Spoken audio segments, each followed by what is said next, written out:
पहला सवाल, हजरत इजराइल अलैहिस्सलाम का लक़ब क्या है? सही जवाब, मुल्कुल मौत। सवाल, हजरत नूह अलैहिस्सलाम ने कितने साल अपनी कौम को तबलीग की? सही जवाब, 950 साल। अगला सवाल, हजरत इब्राहीम अलैहिस्सलाम को किस आग में डाला गया था? सही जवाब, नमरूद की आग। सवाल, हजरत यूसुफ अलैहिस्सलाम को किस मुल्क के खजाने का निगरान बनाया गया था?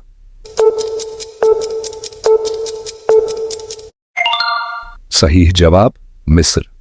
सवाल, हजरत आदम अलैहिस्सलाम को जमीन पर उतारे जाने के बाद किस मुल्क में भेजा गया? इसका जवाब कमेंट में दें और हौसला अफजाई के लिए जरूर लाइक एंड सब्सक्राइब करें।